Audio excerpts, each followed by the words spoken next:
With nearly 1,100 Palestinians, almost half of them women and children, already killed by the Israeli bombing of Gaza, Foreign Minister Tzipi Livni came to Washington to sign a US-Israel agreement to stop Hamas from smuggling weapons from Egypt. Journalists meeting Livni were treated to a full-spectrum war on terror spin. What Israel is doing is pure self-defense, and this is not about the Israeli-Palestinian conflict, but our need to fight terrorism. And what we are doing today in Gaza Strip is not against the peace process, but it serves the peace process.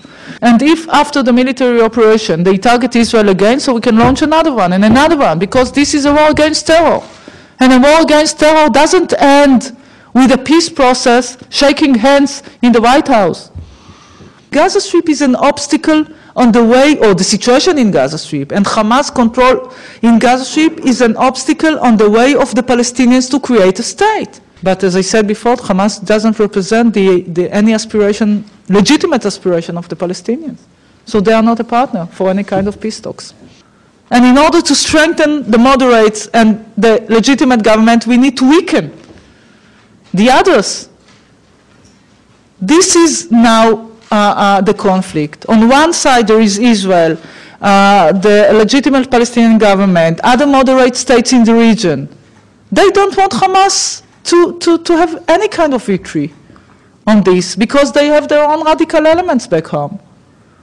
So in changing the perception of the conflict, I hope that there is a better understanding that in doing so we can continue the peace process. It doesn't stop the peace process.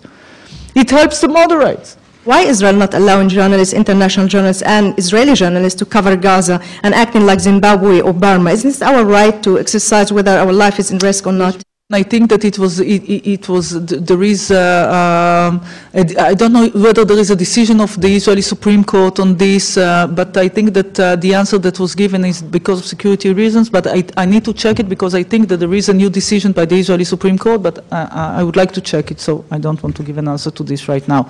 Russell Mokhiber, I believe... Randy, please keep your questions short, very short. I'll be short. I'll try to do so with my answers. I believe about 13 Israelis have been killed in this conflict. Human Rights Watch put out a report today saying more than 1,000 Palestinians have been killed, including 322 children, and more than 4,500 Palestinians have been wounded, including 1,600 children. The report accuses Israel of engaging in war crimes. By using this weapon in such circumstance, Israel is committing indiscriminate attacks in violation of the laws of war. I'd like your response to that. No. Israel is acting not only according to the international law, but according to our values. And the Israeli soldiers are trying to avoid any kind of civil casualties. Before we started the military operation, we announced through the media, we asked them to leave places in which there are Hamas headquarters, and unfortunately they have Hamas headquarters in places in which they live. This is a highly populated place. Before targeting a house, we called. Israel made about 90,000 phone calls to citizens, asking them to leave before we target a place in which we know that we have Hamas headquarters, or a place in which they manufacture Qassam rockets. To Israel, I would like to answer your question. Thank you. That's enough, sir. Now, a loss of a child is something which is terrible to any family. We are trying. Sam, you're next. We are trying. The answer. Turn the mic off. Where? No, I want before, but I would like. It's very important. I have a question for you. How come, since when did the press club up to a terrorist like her? Since when? Press club to a terrorist like her? I would like to give an answer not to you, but to those who ask this question, and they really care, because we do care for the loss of life of civilians. And during this war, we try to avoid civil casualties, but these things happen. Follow-up question. It's not Next question over It's here. a question. It's not a follow-up. Yes, it is. Turn the mic off. Peter, I'm sorry, you're I don't allowing hear speeches. short questions. I'm sorry, Peter, I respect you tremendously, but you're allowing Short speeches questions, here and you're allowing virtually no questions. Short question, Sam. Why did you, the Sam Husseini from IPA Media, why did you continue the blockade of Gaza and you continue the blockade of Gaza. You've stopped several civilian boats from giving aid, the Free Gaza boat, for example. You cited a blockade as the cause for the 1967 war.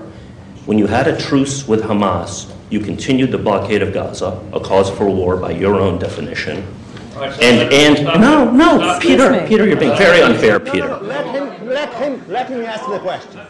Let him ask the question. And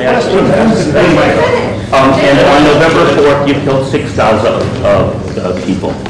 Why did you do that? Why did you, in effect, kill the ceasefire with the blockade and the November 4th action? The crossings between Israel and Gaza are open for humanitarian needs, and they were open for humanitarian needs during the truce, before that, and even now during the military operation. Thank you. Why are you stopping the boat? I think that you asked for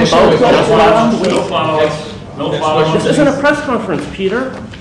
Israel not only has the power to stop journalists from even entering Gaza, it can also muscle out the US into cutting off their mics, the better to hide the killing fields of Gaza.